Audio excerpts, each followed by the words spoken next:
quote unquote pre-show. Yeah. Getting the kinks out.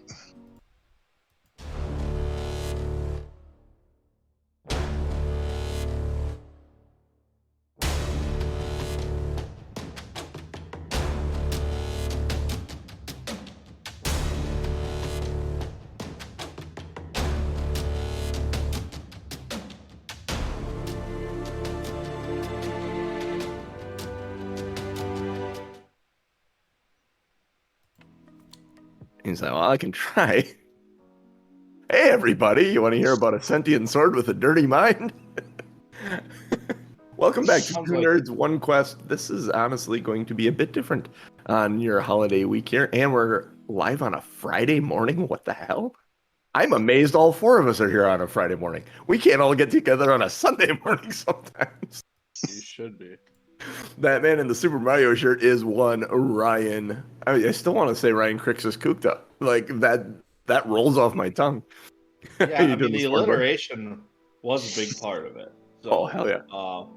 Hey, welcome to the party, pal. For anyone listening live or anybody tuning in later, happy Merry Christmas, Happy New Year, and I hope 2023 is kicking ass and taking names. Hells yeah, and not our ass. We're kicking ass in 2023. The year just kind of sits back and be's real nice like that. That other man inhaling deeply is one Jeff Doc Williams. I'm gonna go with it because it's been a while. I've got our list of characters in front of me. You know, you could do the intro like, this is Ryan, Spade, Crixus, Snooker, Dell, Rand, Kuta. Wow. The list for me? Well, I mean, if you count Ellie and Curlin, you've got 3, because Axe is your only character you've played with someone else's DM. I suppose, yeah. So yours is short. Mine is really long because I introduced a whole bunch of characters and I've swapped some out. Well, I was just thinking about all the NPCs because you could go to Valine and anyone else. And Princess Delilah. There's JC Princess Delilah. Oh. And what a pretty princess he is. That last man there commenting on my beauty is one Tom M. Norman. Holding down the fort today, even though his camera flickers a bit. Yeah, whatever. It's the screw he has loose, folks. Just deal with it. We do. It's my glitch in the Matrix. It's a glitch in the Matrix. Deja vu. It happens when they change something. Yeah. They're updating for 2023. So this morning we are going to talk about, we're going to talk about D&D because we are a D&D show. And then, who knows, maybe we'll get into some crazy shit later, like video games and movies and stuff. But for the start, D&D in the upcoming year, boys. I kind of read these names off to you pre-show.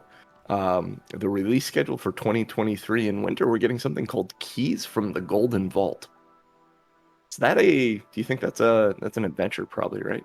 It's usually an adventure they release in winter, like right here in the beginning of the year, like February. Because that was never heard of the Golden Vault. Yeah, neither have I. Storm King's Thunder was winter release like this, and I believe the Critical Role book was last year in the winter slot. So these are typically Wizards has released an adventure here. Hey. Maybe that's what I'll DM next, depending on when it comes out. No, I'm kidding. 3 out of 4 of us here were winter releases. Yeah. Well, no, technically, I think the release happened in summer. And he went there. Yeah, that's stuff that I don't need to think about, stuff that you need to keep to yourself, stuff that I should mute you for. If I ever DM JC, you can have inspiration for that. You don't want to talk about your dad dealing out the population pudding to your mom? Inspiration. No, I really don't. What's the opposite? What's the opposite of inspiration? Despiration? Disinspiration?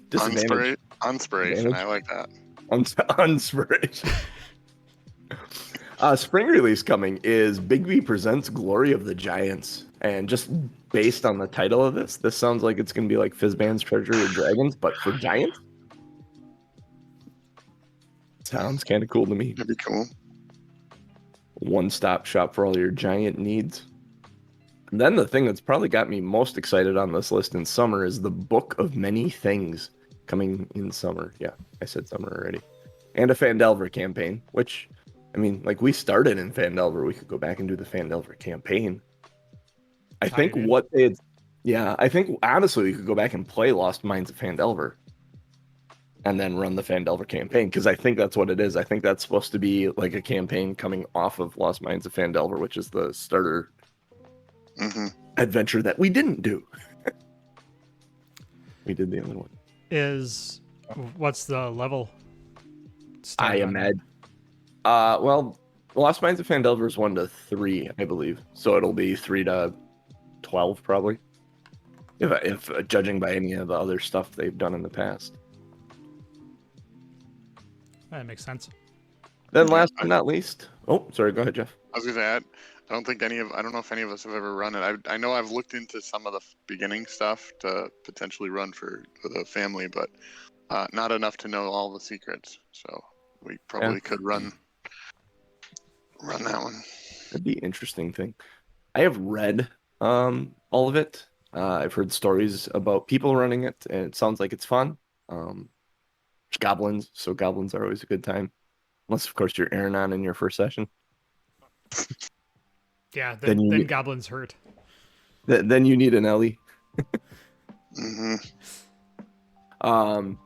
So that'll be interesting. And then the fall, I'm sure there are a ton of people looking forward to this, but I'm not a huge fan of the setting. Planescape is rolling through. It falls. It's putting the science in my fantasy, and I don't like that. Keep my fantasy, unless it's Star Wars. Yeah, I'm not familiar with the Planescape world. I want to swing a sword in my fantasy world. Shooting lasers and things like that just feels like, I don't know, it feels too simple. Like, why would you choose any sort of hand-to-hand combat if you could blast somebody from 1,000 yards away? Well, there is a longbow in D&D that you could use. I mean, which does have 150-foot range, but 150-foot range is not conducive to dungeons, which is half the name of the game. So, I'm not gonna lie. Great point. There's Star Wars stuff for. I don't think it's D&D. It's for Fantasy Flight games. Yeah, that I think would be really super fun, but the feel of that is such a departure from what we're doing that, I don't know. And maybe that is something I've thought about. Maybe I pick up the starter set to that and we get together sometime and try that out. The dice system is very weird. It's nothing like D&D. So and I've listened to some actual plays of it, and it seems very cool because you grab dice based on what you're doing and what skill you're using, and then they come up as successes, positive successes, and what is it? Negative? I forget. It's like successes, positive successes, and failures, and negative successes. So you can succeed at something, but something has to happen, and the dice actually kind of force you to narrate what went on. Weird. So and you come with the players and the DM. You come up together with what do these dice mean? Like, you succeeded, but you had a negative success. So yes, you opened the door, but you actually knocked the door off its hinges and it landed on you. Type thing, and you take bludgeoning damage because the door fell on you. Stuff like that. It's a neat system. It's very narrative. Like, stuff like that kind of does sound like the rolling a 20-sided dice, where if you get a critical fail, then you have the ability to do what you want as the DM. Say, take 5 bludgeoning damage because you swung your hammer into a tree and it bounced back and hit you in the face. I don't know. Yeah. And I will admit, I actually, when I set DCs, I tend to set them like 10 to 13. 90% of the time my DCs are 10 to 13 for most things, because it gives you that like, if you get like a 13 and you just succeed, then we can narratively talk about what almost happened or stuff like that. And I think that came from listening to. I just naturally developed that of those close successes. There may be some shit that happened there, or the close failures. Maybe I have you succeed, but you're taking damage, type thing. It's fun. I enjoy it. I think those are the moments with payoff too, right? Like, oh, you made it across, but you couldn't hold your sword or something, and you dropped it down the chasm.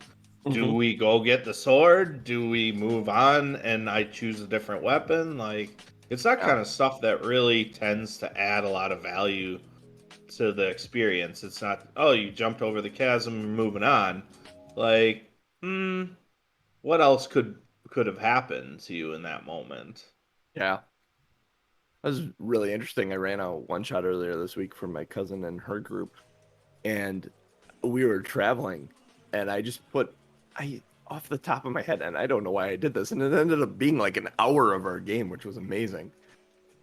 But they were resting at a way stop on the way to where they were going, and I said the only other people there were two old, like, hillbilly-looking gentlemen with a wagon of cages covered with canvas, and that they could hear, like, scritching sounds in it, and they determined they were goblins. And so then there was a whole moral quandary of their goblin trafficking, and but then they found out that they're doing it for someone else and someone above them, and they're not the people they need to worry about. They'll be dealing with much more powerful forces in the world if they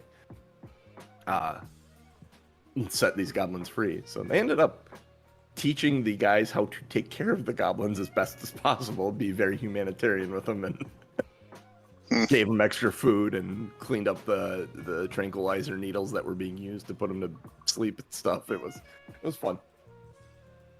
And it was an interesting thing that I threw out there on a whim and went for an hour and a half. It's like, whoa. That does not feel like most of my campaigns. Most of my campaigns, we just would have killed them and probably killed the goblins. Lit the wagon on fire. Yeah. That was the first thought process. And then they started doing like the tech thoughts and stuff and realized these two dudes are scared shitless because this is the first time they've ever done anything like this. Like, most of their contraband has been like things. They've never contrabanded individuals before. That's awesome. Hey, Tom, is it your second camera that's messing with it? Because every so often it looks like your screen is from a different angle. Don't know. Yeah. Okay. It looks like it's inverting, honestly, or something. I don't know. It's weird. Another thing, actually a lot, it's all over like D&D Twitter right now, is the new revised open gaming license rules that Wizards has put in place it's honestly set in place to, well, make money. Capitalism, right? And basically my understanding of it is anyone that makes over $750,000 using the rule set of D&D or any of the rules of the game will have to report that to Wizards of the Coast and pay royalties. Oh, crap. Now I'm going to have to keep track of my income. Yeah, right, exactly. And everyone panicked in the beginning, looking at it and going, oh my gosh, you're going to have to pay royalties for using their open gaming license and stuff. And the amount of people this is going to affect, like, the only ones I can think of off the top of my head are maybe Penny Arcade and Critical Role.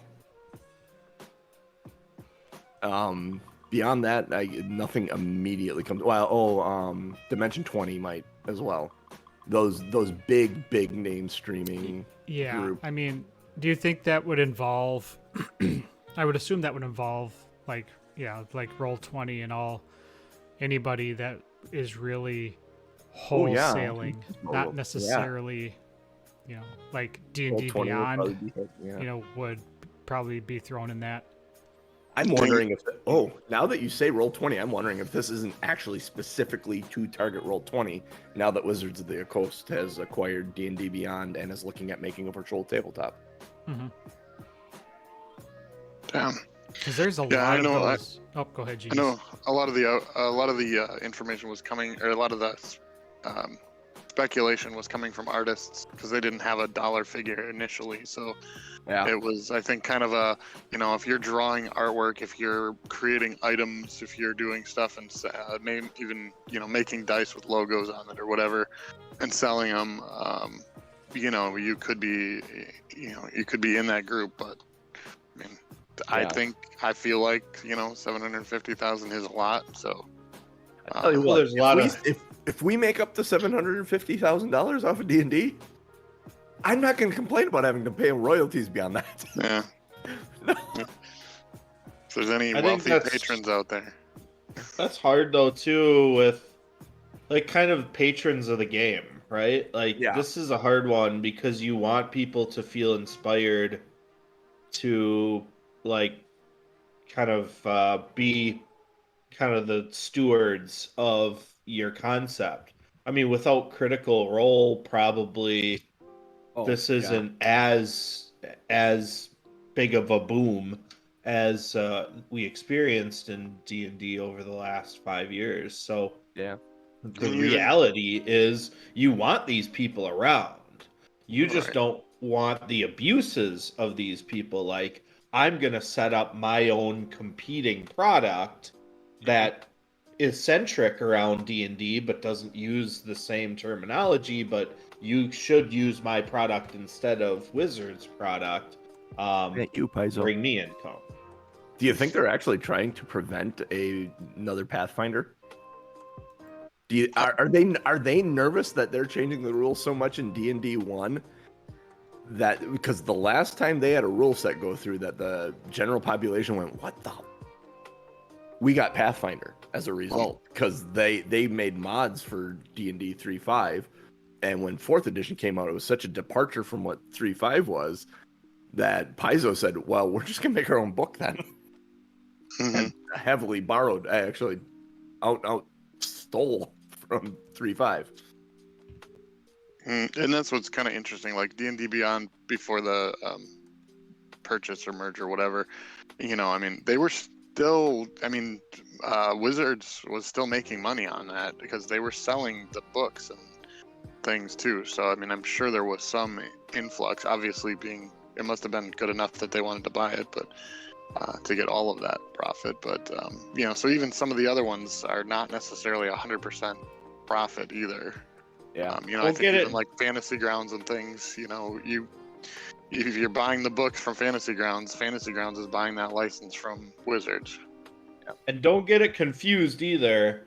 Wizards probably bought D&D Beyond entirely so that they could further monetize it, right? Oh, yeah. It's not just because it's a good fit.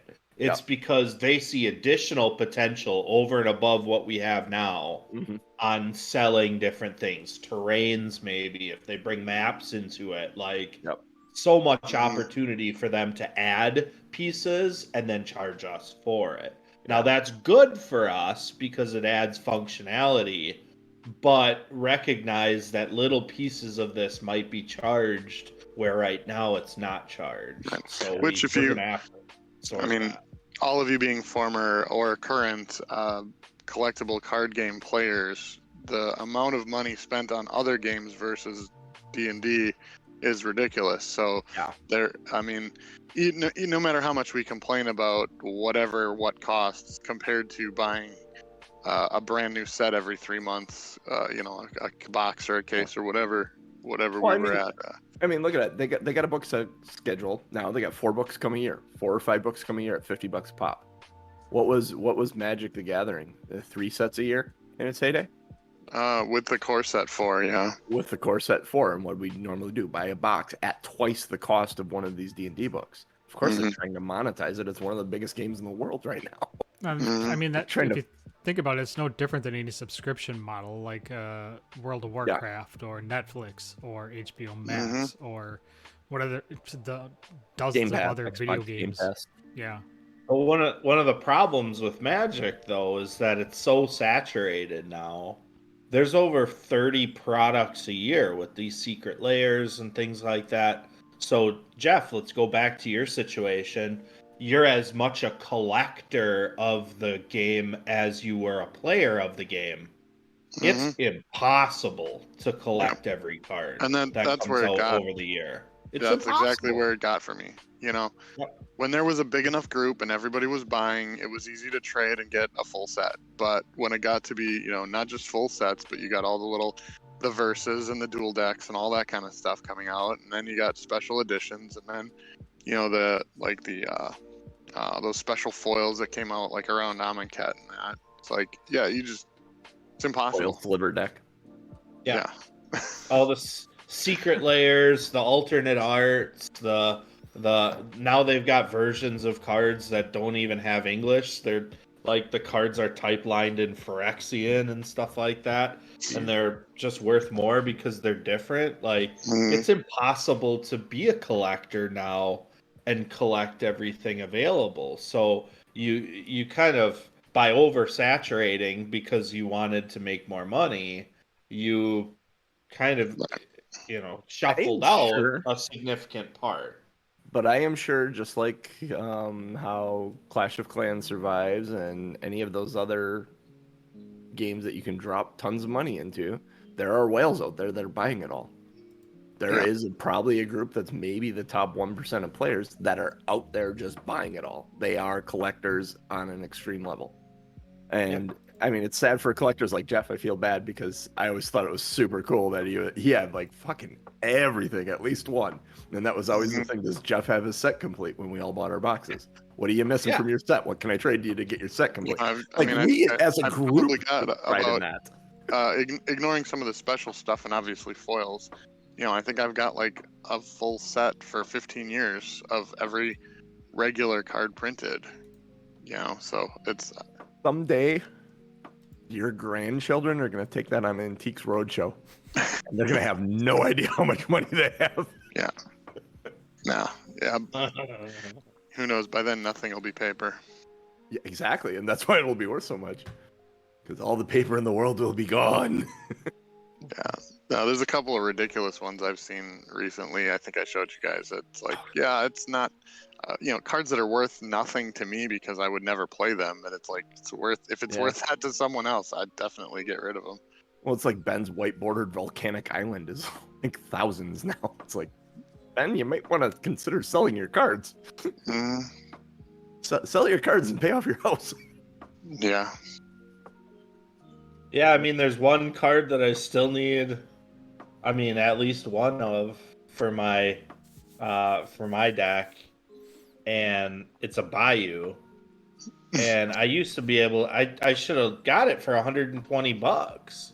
Yeah. And now it's like 400, and it's not even that special of an old card, but it's just so hard to find that they just will keep raising the price, and it keeps me getting sold. So if I win the lottery, I'll buy you one. I keep wanting to play Magic in person. Like I've played online. I'm like, I have not played in so long. I would just like to get together for an afternoon. I have all my World Championship decks. I have the Second Sun Precon deck from a couple of years back. Honestly, I would drop $50 and get one of those Commander decks just to play Commander with you guys. Grab one that looks cool. I got two of them you can just have. Okay. I just want to get together and play. Mike too. Mike Toth just completed his Commander deck all foil, and he's like, "Who wants to play?" I'm like, "I don't have time to get together. Yeah, I want to so bad." We will have to set. And oh God, Ryan, yeah, you right now, you're in the. I'm at the end of it all, just getting there. Where my youngest is 15, he's gonna be 16. So it's like my daughter has a car now. So it's like she just goes wherever she wants to go. Like she had to go to work yesterday. She's like, I'm like, are you getting ready for work? She's like, yep. I'm like, okay, cool. I'm taking your son to work, or your brother to work. And your son, holy shit. I'm not ready for that. I'm not grandpa yet. Don't curse yourself. Yeah, exactly. I'm taking your brother to work. I'll see you when you get home. She's like, yep. And that was that. And it was, it's crazy. I could easily get together and just blow 9 hours just playing Magic all day. Fuck yeah. Like, we need to actually plan that. Find 9 hours. That's the trick. Magic. We just need to find a Magic the Gathering Saturday. That's all we need to do. Are you guys off on Monday for New Year's? Who wants to get together and play Magic? Yeah, Ryan's not. He's all the shit hits the fan right now for you. Right now in April 15th, right? We start working Saturdays right away. Yeah. So you are go time now for the next 4 months, huh? Yeah, it's busy. Working in finance. There are things in the world that are very interesting. Working in finance for 4 months, you bust your ass, and then the rest of the year is pretty cool. Yeah, I mean, my summertime's awesome. I get Fridays off, so we could easily plan a Friday in the summer on my patio back here, and we'll just play Magic or something all day. But Fuck yeah. When summer rolls around, we'll have to get a Friday. If you get Fridays off, I can take a Friday off. Let's plan a Friday. what Kids if will we be in did the whole school. day? We did the whole day. We did Magic until like 4, and then let's do And a cookout? D&D with a bigger group. Yeah, cook out and have D&D. Now you're Tell you talking. what. Take a break in between and go grab sushi. Oh wait, Yeah. sushi on a Friday night. That might be a tough one to. Sushi Yeah. lovers or something. Just... Well, if we start at 9 a.m. and then take the break for sushi at like 3, Yeah. then we could do D&D by 5. That about sounds it. like a great day to me, honestly. think about it. Sleepover. Oh yeah, sleepover. Oh, that'd be the way to do it, honestly. Get a like a hotel suite with like 4 rooms and fucking just go play in a hotel suite away from the kids, wives, girlfriends. Too fun. Yeah. Anyway, that's enough giving Wizards of the Coast some run. Yeah, no What have kidding. they done for me lately? Oh, Well, the question is, what are they going to do for you on March 31st, 2023? After, and so much like a D&D game, the D&D Honor Among Thieves movie got delayed by a couple of weeks because someone couldn't make it. I don't know. I hear Chris Pine couldn't make it or something. He told him, it's like, guys, that night isn't going to work for me so well. So they moved it back to March 31st, 2023. yeah, that's his daughter's band.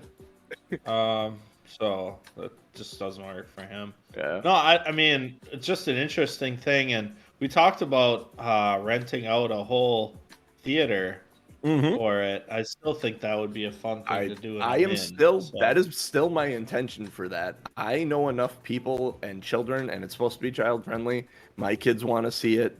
The kids of my D&D groups want to see it. I am betting easily we could get a small theater, like one of the 100-person theaters, and rent that out. And I rented out a movie theater for just me and Liz for Valentine's one day. A couple of years back to watch Labyrinth, and it was $150. So You're adorable. it was fun.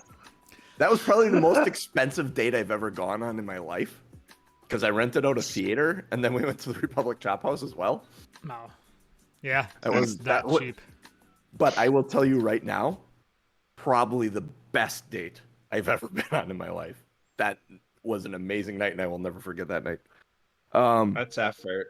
But D&D Honor Among Thieves, I was looking up the date for this, and I watched the trailer again, and this is literally a D&D game happening. I swear to God, because if you go back and you watch the trailer, they're dodging a displacer beast at one point, and they dive into the gelatinous cube to get away from the displacer beast. If that doesn't sound like a D&D party, I don't know what does. Sounds like Like, air yeah, not tripping while trying to do something Dive through a spectacular. window. Yeah. Out of the frying pan into the fire. Yeah, I rewound it. I was like watching it, looking for the date, and I'm like, wait a minute. He just dove into the gelatinous cube. What was he avoiding? I rolled it back and I'm watching. I'm like, oh, displacer beast. Yeah, that's probably a good idea. As long as he can get out of the cube quick enough. Mm-hmm. Oh, that is coming forward. Ooh, I just got some. Oh, nope, now it went away. That was very strange. There's a robot jacking off. Yeah, exactly. That was, ooh, wow. He was on a vibration mode or something then. Hammering, just hammering. Speaking of video, 2 coming up next month, January. It's not 2 nerds or 1 quest unless it's Sexual? Unless it's inappropriate, right? Oh, hell yeah. Speaking of inappropriate, Legend of Vox Machina Season 2 coming to Amazon Prime next month. What is it, the 15th, 23rd, somewhere around there? 20th-ish. 20th? Is that right? Somewhere Something right like that. around there. How many They of had- you? Genius, They do you had have a been on password for that? Thursdays, right? I do not, but they had been doing them on Thursdays, right? Just Yep. like their show. Or... Thursday, and because of the international release time, they end up at what was it, like 7 p.m. or something? Because it was going off of, I forget what it was going off of. West Coast or something. Likely it's a Thursday around the 20th. I don't know if the 20th is a Thursday or not, but Yeah, I just remember being able to watch season 1, like watch the episode, and then go watch Critical Role. you can't. Tom can't hear us, or Can you hear us, Tom? where everything sounds good here. Other than a robot jacking off once in a while. He can't Your hear us. video looks good Yeah, now, you guys Tom. are on chat. That's weird. I So say that as the video goes bad again. Sounds good on Twitch. I was gonna say, can the You guys internet keep hear us talking. yet? Yeah, I'll keep talking while Norm does the ones and twos he does. Tech crew. But that first season of Legend of Vox Machina was the Briarwood arc, which is a very cool dark gothic vampire style arc that was a fan favorite. The arc for season 2, perfectly timed, is the Chroma Conclave. If you watch season 1 in the first episode, they are tasked to kill a blue dragon. Spoiler alert, they do. It's a year-old show. I don't know if I need to spoiler alert it. So he turns out this blue dragon's got friends, and you see him at the end of nothing. Just shut up here. But that whole arc is the Chroma Conclave arc is Vox Machina versus Chroma Conclave. Obviously, they survived season 1 because there's a season 2, folks. Come on, I don't. You see all the characters there. Yeah, There are so many. Do you So think many that dragon? moments.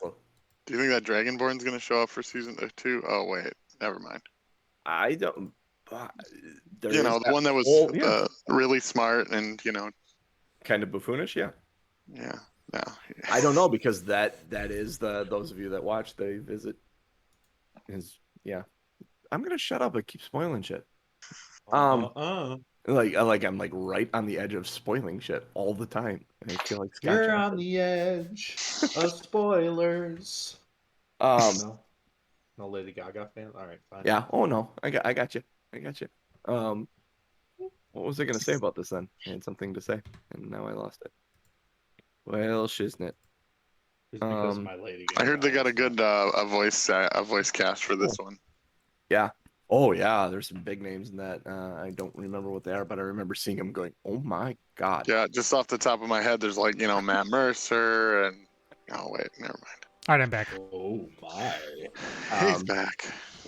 Oh, what I was gonna say is, hold on to your butts, because those of you that have watched the show know some of the shit that's coming this season, and it is a doozy.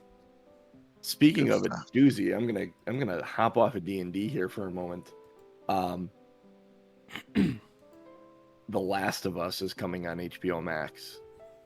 I have wanted to see this show for like 2 years. I am so damn excited. I am And pumped. yes, and speaking of hold on to your butts, people, if you're gonna partake in that show, hold on to your butts, because that is a ride, an absolute ride. I am so amped for that. I hope it is terrifying. I want it to be so scary. I need to have to wear like Depends while watching it. Like I want it to be just horrifying. Really interesting. That is a really interesting thing, and a perspective, because you're on that thread through it, and I'm going, I really hope they nail all the beats that's gonna rip everyone's heart out of their chest and stomp on it on the floor, because those are the moments I remember in that game. Mm-hmm.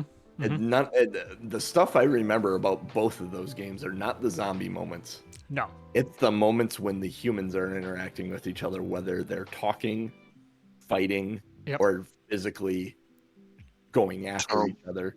So JC's going for the emotional ripping out of hearts, and Norm's going for the physical ripping out of hearts. Yes. Well, I'm looking for both, to be honest. Like, I want suspense. I want the terror of how quiet it is and sneaking around and not and then you just hear it. Yeah. And all you do is you hear it echo in the distance. And the first time I heard the clickers while playing, I literally put down the controller and was like, I don't know if I can do this. Yep. And that just oh man, those two games are easily two of my top 5 favorite video games ever. And the only thing that's even remotely come close, and I was a huge fan of Breath of the Wild. And Breath of the Wild is good, and Breath of the Wild does a lot of stuff very neatly. But I'm not sure, we're going to shift to video games here, folks. I'm not sure anything has captured my enjoyment of World of Warcraft raiding and exploration like Breath of the Wild as Elden Ring. And Ryan got Elden Ring for Christmas. And if he doesn't mind, I'd like to read the message he sent me 2 days ago, because it is brilliant and it sums up the game. My life is an open book. It says, John, Elden Ring is equal parts amazing and the most frustrating experience I've had. The hardest part is knowing when you approach a situation that is too tough, dying, and not wanting to leave the runes behind, but knowing you'll just die again if you go in there to get them. It's the worst. But and most of these times are like you go up against a dude on a horse, and I have no idea how strong he is, but he cuts my head off in two back-to-back swings. And I know, like, if I go in with an eye shot of that guy again, he's going to do it again. And it's the worst. It's the worst feeling. Gotta take out the horse first. You can. You If it were actually that easy, can. I would. Mm-hmm. Oh, if only it was But that it's easy. difficult to do, because while you're trying to take out the horse, there's this dude with an axe on top of it. He's trying to take your head off. He complicates things. The one thing I will say about Elden Ring, and I don't like it as much as I like Breath of the Wild. And it has nothing to do with like the difficulty level or things like that. In Breath of the Wild, there was a feeling like if I can see it, I can get there. And Elden Ring has a different feeling. Like, Really? I know I can get there, but I'll lose everything. And I'll not be able to make it back. Like, I know I can get there, but then I'm never going to make it back with the stuff that I have. So for me, when you start getting to the point where you realize it's just your runes, and if you can ride in with your horse and grab your runes and get out of there, 9 times out of 10 you can run away unless it is a campaign boss. And what I have started doing is framing what a successful play session is of Elden Ring differently. And it's, did I find a site of grace that I didn't have before? Yes. It's, did I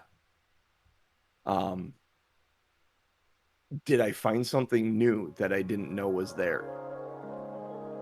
Yeah, okay, cool. Like, it's so funny because my son's played through the game like 7 times, and he was directing me at one point. I kind of got a build set up that I wanted to do, and I was rolling through, and he's like, go here and go here and go here, and I hit like 2 other story bosses and defeated them. And I'm like, and then he went to his mom's for the week, and I'm like, I don't know where to go next. and I kind of set the game down. I'm like, you do. You need a guide, otherwise it's just randomly, striking out in a direction. Yep, and I started going up a hill and got shot with this huge ass arrow twice and died. I'm like, whoa, I don't think I should be here. I'm not sure where to go. Then I put it down, and then I started playing. Well, Modern Warfare 2 came out, and so I started playing that. But then, like 2 weeks later, I went back to it and was sitting there, and I'm like, he told me to go here, go here, go here, go here, and I unlocked a bunch of the map that I haven't seen. Where did I run past that I did not see? And then I started going to those areas and exploring stuff, and I'm walking along, and then down, oh, there's a little trail here. I'll follow that down. Oh, here's some of these enemies that I know how to fight. Okay, cool. I'll kill them. Oh shit, there's a door here at the bottom of this cliff. I'm gonna go in there, and there's a whole dungeon down there, and you explore the whole dungeon. There's traps and stuff, and I love ended the up, dungeons. The dungeons are super cool.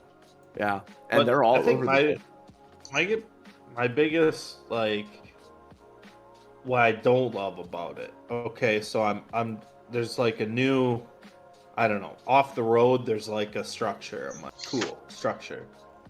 All of a sudden, I lose half my life. What just happened? I don't even know. So I'm looking around with the camera, and there's like a giant flower that's casting spells on me. the. Yep. And I'm like, I don't know. There isn't many other games where that just happens.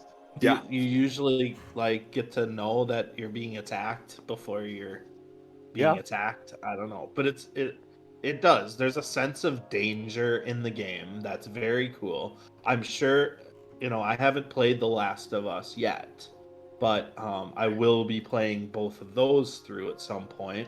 And I did am The Last of Us Part 1, even the I'm nice a bigger remake of it. fan of survival horror than I am just kind of navigating around and attacking things. I love that feeling of suspense. I love like when the camera turns you around and there's an enemy like right in your face. That moment where it's shockingly terrifying. I love And you it. panic and you don't know what button to hit. Yeah, basically.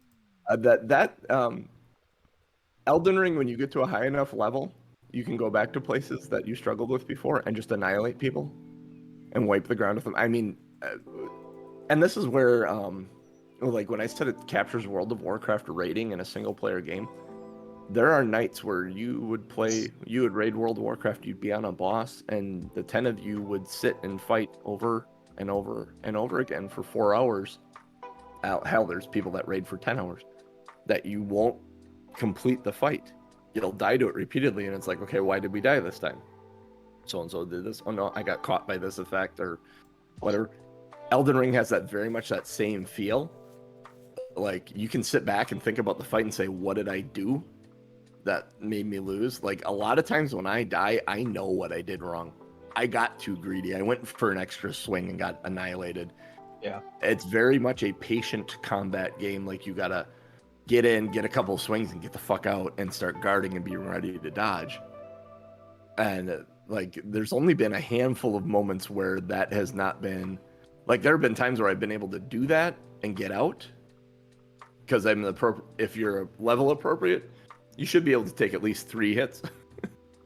A lot of times I find, like you said, when you get half your health chunked away by a plant, like, I'm probably not ready for this place. Oh yeah, for sure. Like, it's that moment, man, where you're in over your head, and Yeah. it's usually like that in like the dungeon bosses. Like, Yeah. I'll get in there, I'll summon my whatever, my wolves, and my wolves will get killed in one hit. I'm like, oh my god, I'm screwed. Yeah. And that's when like it's over for you. Yeah. You just lost your runes in this cave because you're not coming back. And then I think another big thing about it, and I would love for you to do it, is when you lose a large chunk of runes, send me a text message and I'll share in your misery, dude. Having community, and I mean, having my son there right next to me and being able to look at him and go, fuck, he's like, what? I'm like, I just lost 70,000 runes. And he goes, oh, yeah. And he goes, do you know how much it takes for me to level up right now? I'm like, no. And he's like, 500,000. I'm like, fuck, okay. He's like, shit happens. And my biggest thing is in those instances, because playing World of Warcraft, when you died, you'd have to go back to your body before you'd have any of your stuff. If you like if it was 500 runes and you don't think you're gonna beat the guy, let the 500 runes go and go fight. Yeah, don't you honestly think that that's probably how they started in the development of Elden Ring? Like, oh, you go too All far, those you games. lose all your shit, right? And Yeah. then they realize, like, what a disaster if you Yep. lose your cool sword that you just picked up. Like, Well, now it's just runes, but do you know what golden still runes hurts. are, Ryan? If I say Yeah. golden runes, you know what those are? Okay. Don't ever open those unless you need them. Oh, I open them every time because I am You don't lose those though if you die. I am drastically trying to gain levels. You don't lose because those I am- if you die though. That's what I'm saying. I understand. Yeah. I am under leveled though. So basically I'm just like We should do a Skype call. I can walk you through to a think I'm place at, where you like, can level up. level 27 Okay. and still can't beat the tree sentinel. Still Nope. can't. I think I went back to beat him at 35 and it was a tough fight. I just actually took down those two giants that are lugging that the axe Oh no. part. Okay. Yeah. And I was really proud of myself. I was exceptionally happy about that. And then I died to a knight cavalry that it's normally a guy on the bridge and I can wax him all day, but it's basically like a grim reaper at nighttime. And so he just cut my head off. He only shows up at night too. Yeah, That's it. I'm sure. I could have waited until morning, but I didn't. That was probably one of my favorite deaths. It was rolling around nighttime and I was walking down this structure and suddenly this big fucking bird shows up and annihilates me. I'm like, where did he come from? Oh, I'm like I got creeping around killed at noon, going, "Where's this I got guy?" killed in the swamp by that giant dragon that you're supposed to notice right away. I didn't even notice there was a dragon there. I'm just like, I'm looking around for other little thing. My eyes are fixated on him. So I'm like going around. I turn the camera around. There's a giant dragon. He's breathing fire on me. Just dead. And I'm like, that's a problem with my perception. I realize that. But it's still very frustrating because there's too much going on in some places and not enough going on in others. Need that GPS assist. Yep, exactly. I need like somebody on the back. Like, I need a T-shirt first off that says, if you can read this, the bitch fell off the horse. And then I need somebody else sitting on the back of the horse, like, oh, you should go over there, like your son as a guide. Like, I need my another son's my player. wiki. When I play I Elden need Ring. another character. Like, oh, there's a cave over there. You should go that way. Beware the giant dragon. Get elbowed in the ribs. Hey, bro, there's a dragon. Yep. Yeah. That's Right. my son is to Elden Ring what my daughter is to Breath of the Wild for me. Oh, see, my son is my Breath of the Wild guy. He talks about the lore all the time. He's been through all the caves. He still is like looking it up on YouTube from time to time to see what he missed. So yeah, they're still finding stuff that you can do in that game. That game's amazing. And then my daughter just got all 900 Koroks, so she hasn't touched it since she did. That's insane. Clorox, insane. like the bleach? Koroks, they're little seedling guys that go. They're little leaf dudes. Do And they you bring sing their- for you? You It's bring their just a seeds to random- Hestu and he increases your inventory spaces. Do you know what you get if you collect all 900 of them, Ryan? A cramp in turd your or thumb? something, right? Yeah, it's a big Hestu turd. It looks like it's ridiculous. It's funny. Like that is the most Japanese thing ever, honestly. And I'll tell you, like, you go through a normal playing, Tom, just to put this in context, if you go through a normal playthrough of the game, you'll find 150 of these seeds. It's just like there's 900 spread around the world, and they're just hidden in the weirdest places. And sometimes you have to complete a task, and you think, wow, that was a difficult task. The prize for this is going to be awesome, and it's a Korok seed. So there'll be times like you'll be walking around the environment, there'll be 4 stones with like a little bare spot of like dirt in the grass, and there'll be a stone set off to the side, and you just gotta pick up that stone and set it in there, and the Korok appears. It's just little things like that. It's like, but there's 900 of them, so it's shit like that they gotta do. Well, you gotta do something to keep you playing the game, I guess. Like, well, yeah. I'll be honest. If I went back to Breath of the Wild, I would have just as much fun playing it as I am playing Elden Ring right now. It just wouldn't be new and unique to me, but I would have just as much fun. The experience is the same. You look over there, oh, there's something glowing. I'm gonna ride my horse. I'm gonna climb a mountain.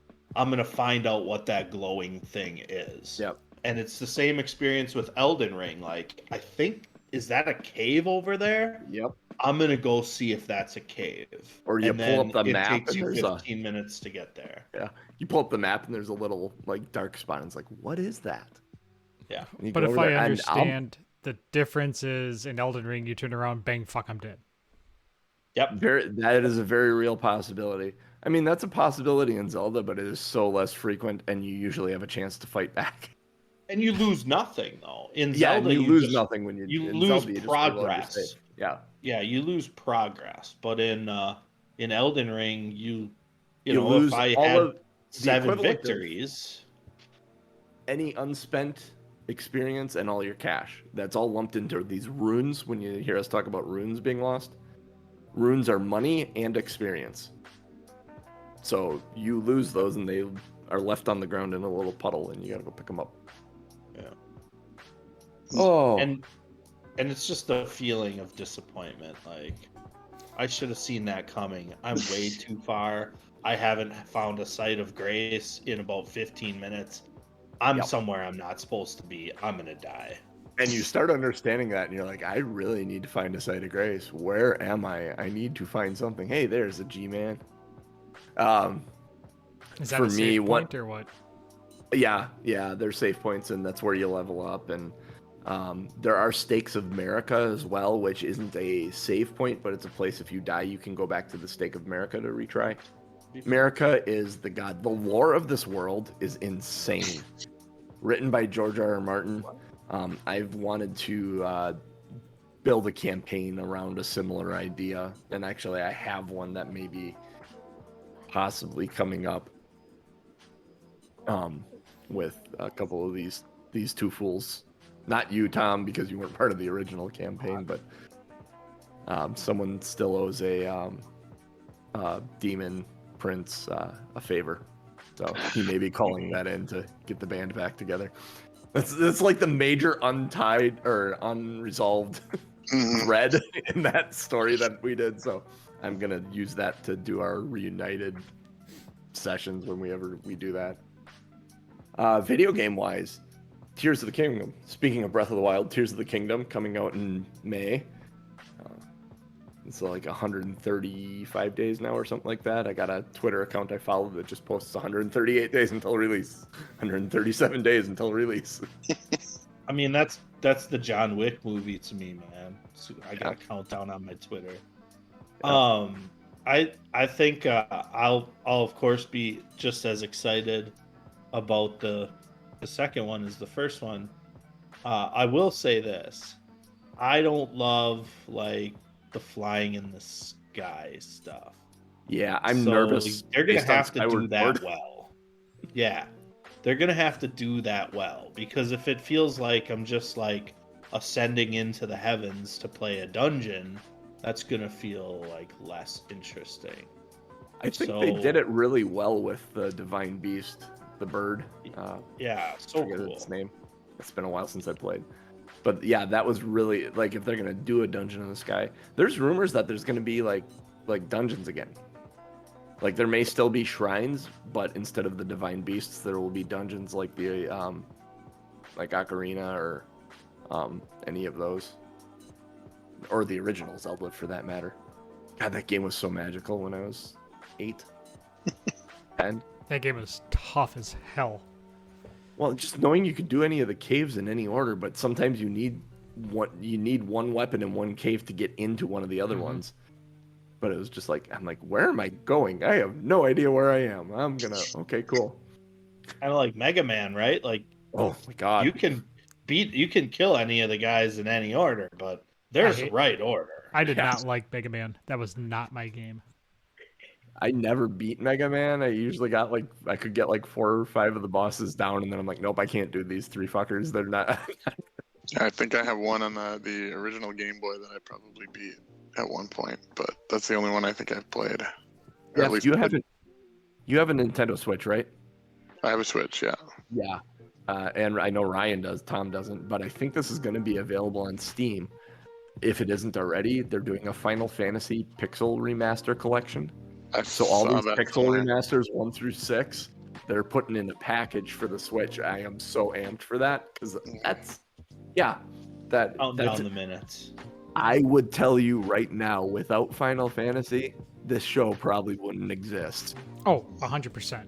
I would say a Dragon 1,000,000%. Warrior, like all those games back in the day. That's Life changing.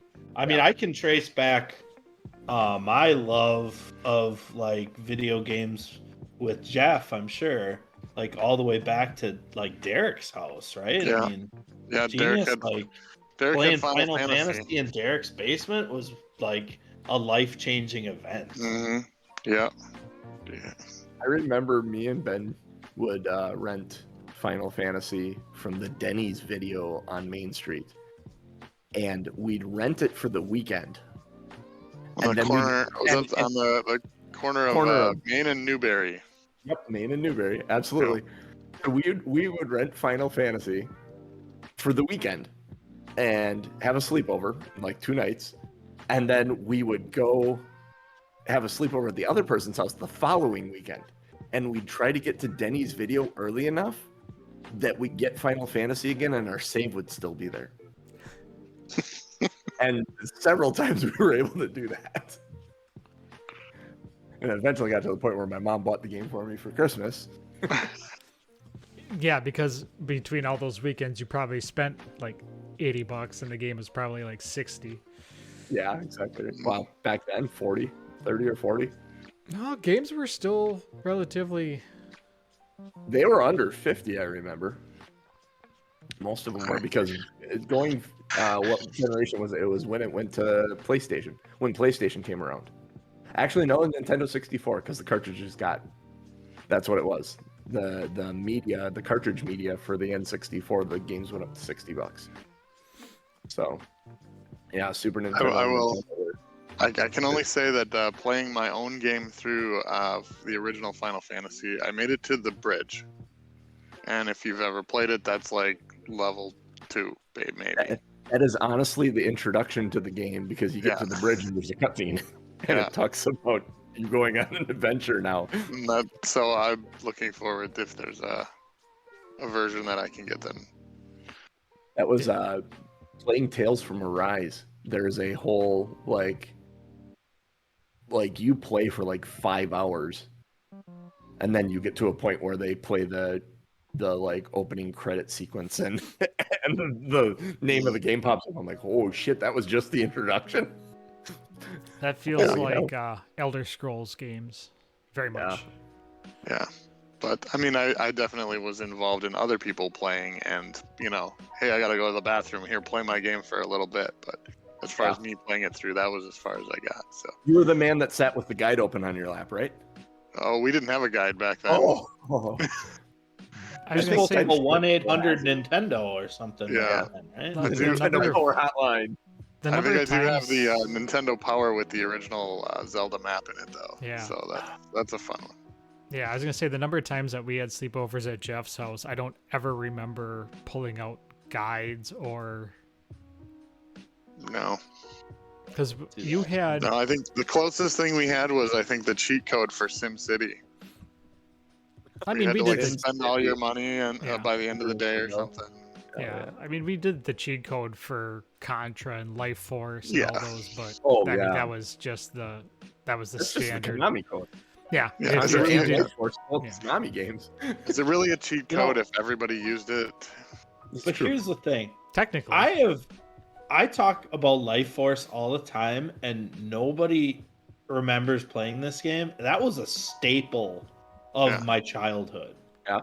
And so I don't understand why nobody else has played this game. Like when I talk to people about the Konami code and stuff like that. I'm like, yeah, we used it for Life Force, and no, Yep. what's Life Force? Yeah. How have people not played this game? That, I that game played was it. fun It as wasn't hell. that. It wasn't. It Gradius, wasn't I a think, staple. was it a, like an, I don't know, like an offshoot of Gradius, or because there's a very similar play style. Now, there's Yeah. a lot of games like that. Wasn't Xenophobe like that? And Loved Xenophobe. Oh, Xenophobe was. yeah, Xenophobe. Oh my god, I played so much Xenophobe. That game was fun. The other thing I think of when you start talking about like stuff like Galaxia and Galaga and stuff like that, Zaxxon comes to mind all the freaking time. That game, anywhere I saw that, I'm like, I want to play this. This is so cool. And that was difficult too. The Saturday morning TV show version of that is the Snorks. You bring up the Snorks, and at least half the people don't remember the Snorks. It's like, you know the amazing. Snorks, right? What you remember the gummy bears, but not the Snorks. Oh my god. I the know of Snorks. it, but I never watched it. The underwater Hanna-Barbera cartoon Yeah. with the guys with the shit that came Frickin' off that Periscope. bubbles.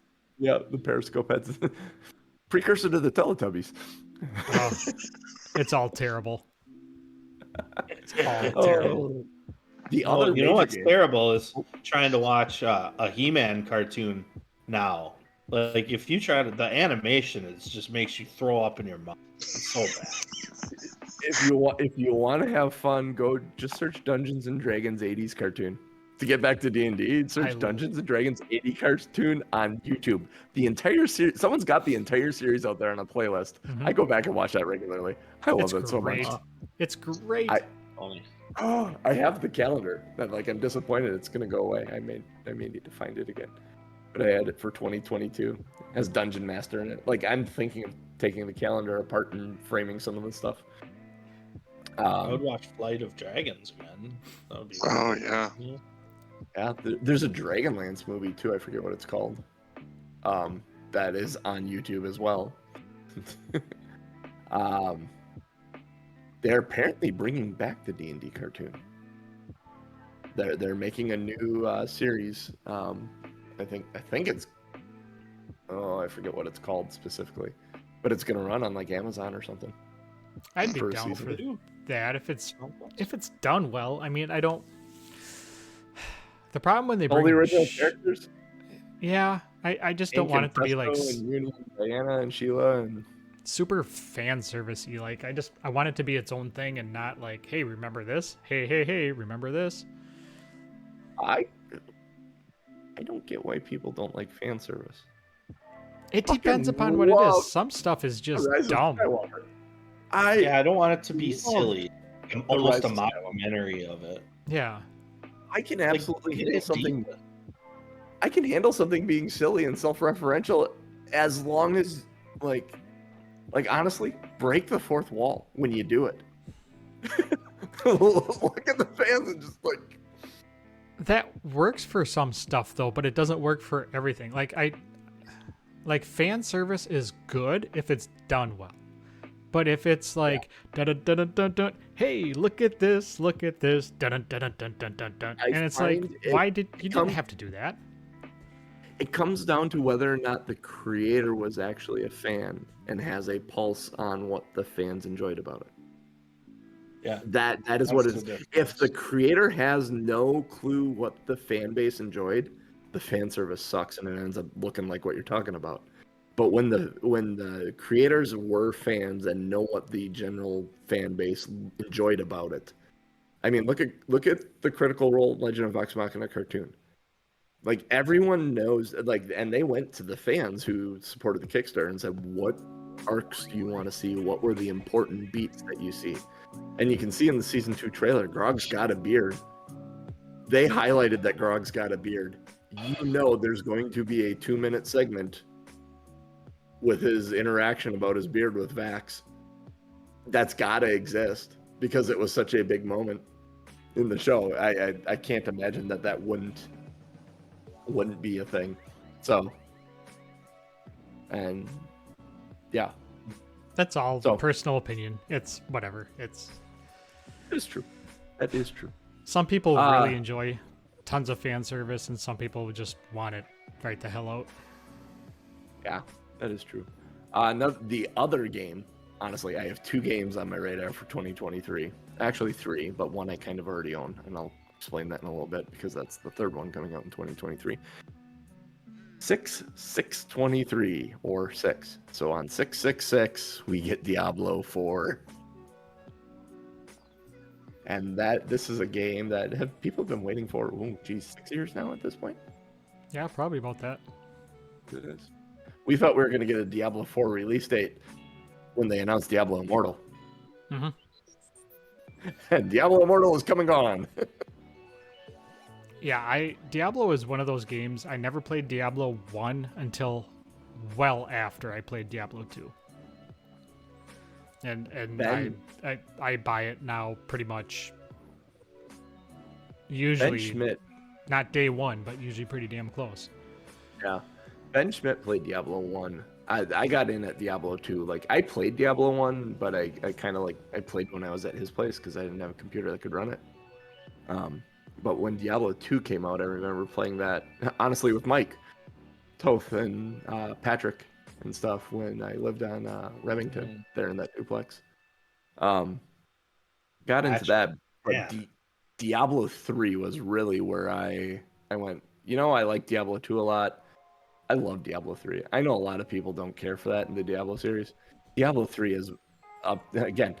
Here, let's have a podcast today and talk about all John's top 5 favorite games. I mean, honestly, they've all been mentioned because The Last of Us 1 and 2, Breath of the Wild, Elden Ring, and Diablo 3. Those are probably my top 5 favorite games in some order.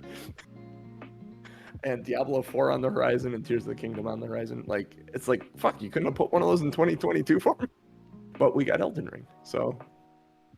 The game you didn't know you needed, but you definitely enjoy. Exactly. Well, it's funny now because my son played Elden Ring so much now, he got Sekiro, which was the precursor to Elden Ring from the same company. The thing with those games and the Dark Souls games is they're more linear. So when you get in your ass beat, you maybe have one other choice of something you can do to progress. So you just can't go explore elsewhere. It's like your roads lead here where you're getting your head chopped off, or here where you're getting your ass kicked. And it's like he was at it last night playing, and he finally beat the Lady Butterfly chick.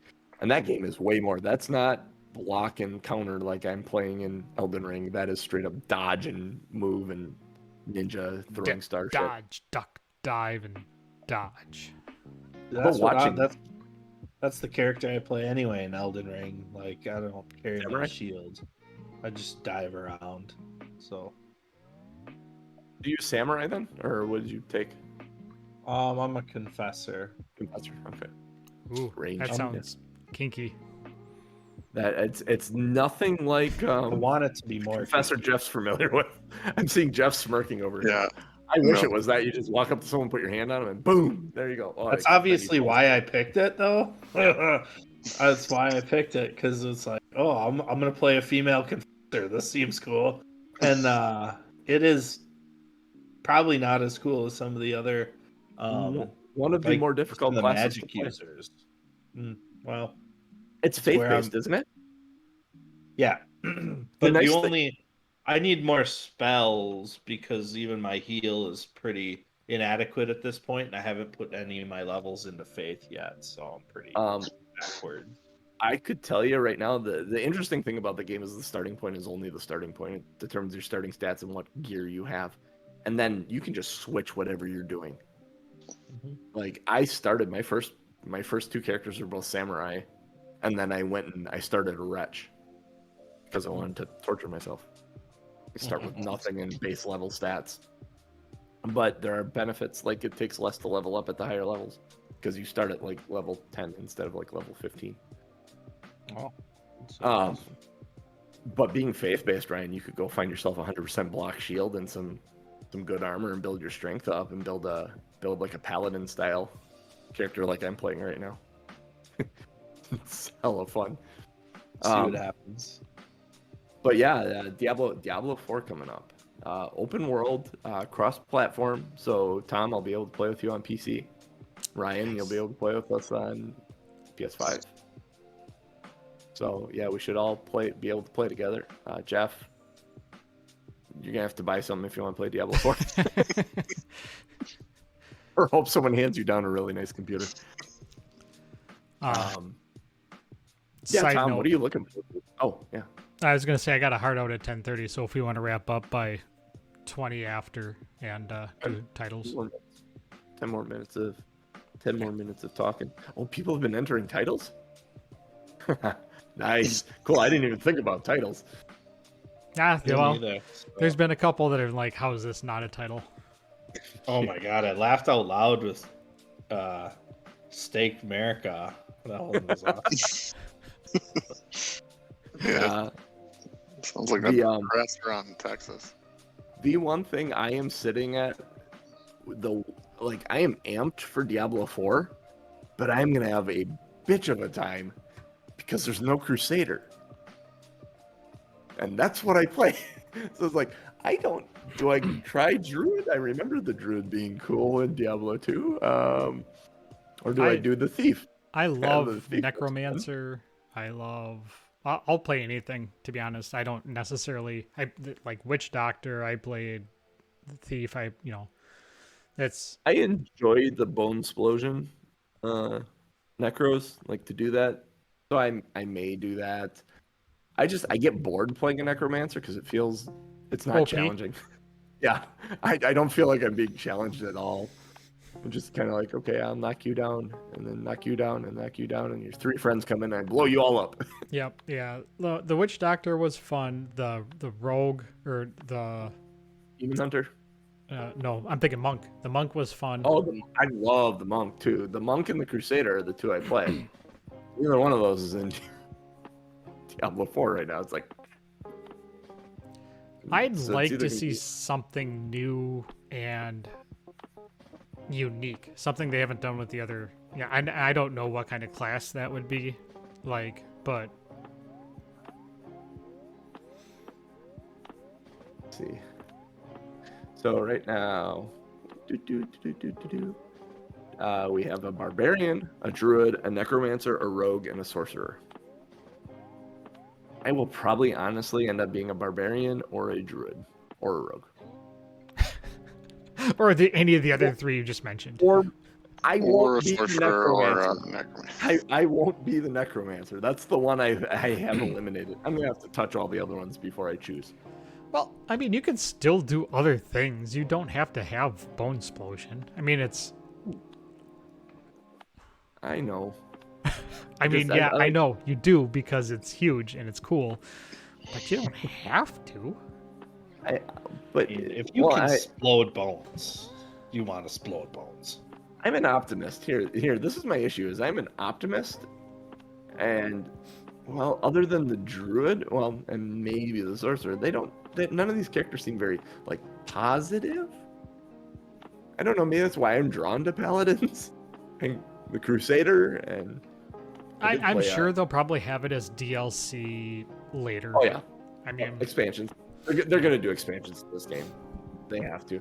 People were disappointed. I know specifically Scott Johnson was disappointed that they didn't do expansions beyond the what was the second expansion or the expansion for Diablo 3 called? Yeah. Reaper of Souls. Yep. And do an expansion on that. So I will probably end up playing a rogue or a druid, honestly, looking at it now. And that'll change a million times before the game comes out in 6 months. So accurate. And it'll probably change 6 times after you buy the game. Oh yeah, you can buy the Crusader DLC and suddenly John's all. Oh yeah, I'd be all in again. It was so funny because Ben Schmidt would always laugh at me because I get the Crusader, the big beefy guy with the heavy armor and the shield and everything. And then I'd build around throwing my shield at people, so I'm playing a ranged character with a heavy armor. Captain America. Yeah, the Captain America build with the Gryfalcon's foot and then you throw your shield and then it splits, and then when it splits into a million different directions, and then the Gryfalcon's foot makes it free to do. So there are just shields all over the fucking place. I love it. It's so much fun. It looked absolutely ridiculous. Like Norm, we should hop in because I still have it on PC and I still have that character. on PC. We should hop in there sometimes to just show you what the craziness that it ends up being. Yeah, I'm down. It is so much fun. And then I had a belt that rained meteors out of the sky randomly, and like there's shit going on all over the screen when my Crusader was playing. Fun. Oh, other than that, is there any video games you guys looking forward to? It's tough. I don't necessarily look at games that are coming out in the next year. I'm always kind of focused on what I have, because I have such a big damn library. Stupid Epic Store with other free games. We're talking about video games. I just clicked on the Epic Store. I'm like, what? I haven't been keeping up with this. What's free?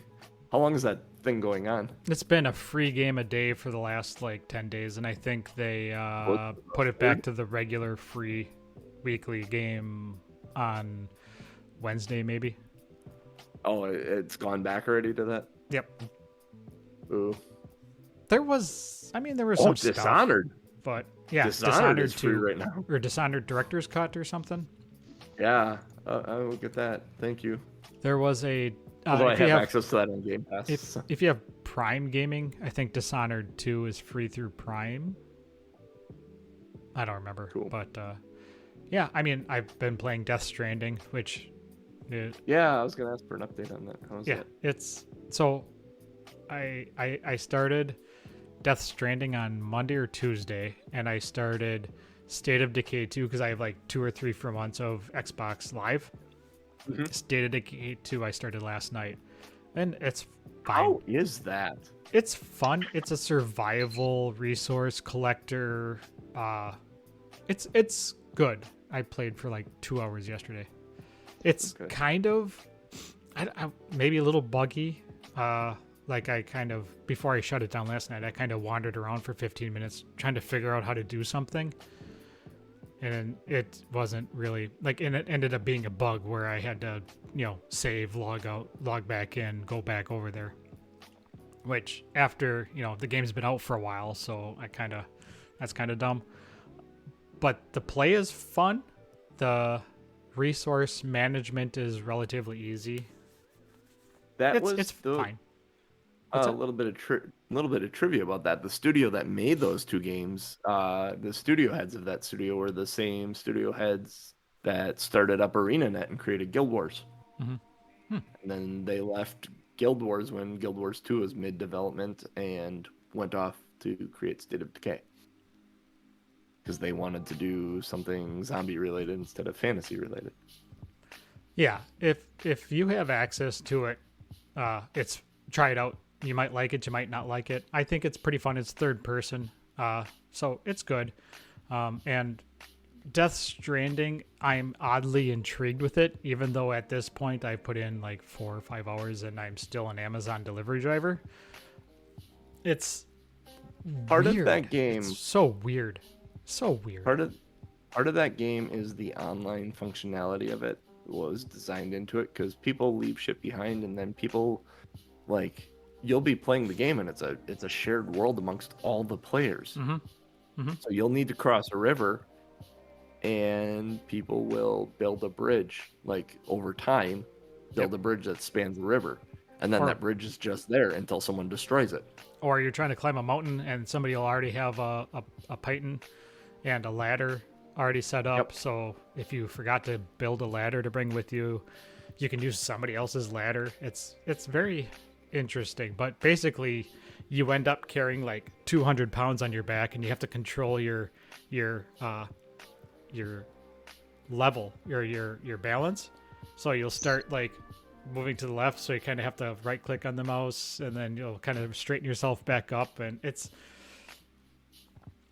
a Kojima game. I mean, the cutscenes are like 15 minutes long, but unlike Metal Gear, it actually makes sense, so it's fine. It's good to know. But Ryan, did you play Hades? Yeah, I Excited never about Hades 2? beat it halfway through. I like Hades 2. Looks a little bit more my speed, I guess, as far as like the characters, and it seems to add a little bit more fun to it. I don't know. Hades was fun, but it felt monotonous to me. And I know everybody was super in love with it, but there's something about that play style that's like Dying, like that doesn't roguelite, dying and just learning and getting a little further each time. Fight, die, it repeat. doesn't click for me. There has to be I have to be more motivated to do the same shit that I just did 15 minutes ago. Based And on what you that just was said, missing I would. for me. Based on what you just said, I would say don't try Deathloop because that's the Okay. same concept. Then I'm I know we had that disinterested. conversation, and that's why I put Deathloop down, is because it is that same thought process you go through, and there are story moments that are intentionally like you get into a cutscene and you're murdered, and then you got to start from the beginning, and then it's like you go That's through. how it does feel like with Hades. If I play for 45 minutes, I make good progress. But if I play for 20 minutes, which is sometimes all I have to play, it feels like I'm starting over again. I got nowhere, and there's no value to that play session, and that sucks. Yep. I think that's why I play Modern Warfare 2 and Fortnite and FIFA and like I don't the Rocket big League. long That's Rocket exactly League. why I play Rocket League. Yeah. Like I just play because it's fun, but progress the level, and okay, well I'm on level 360. It doesn't mean anything at this point, but like.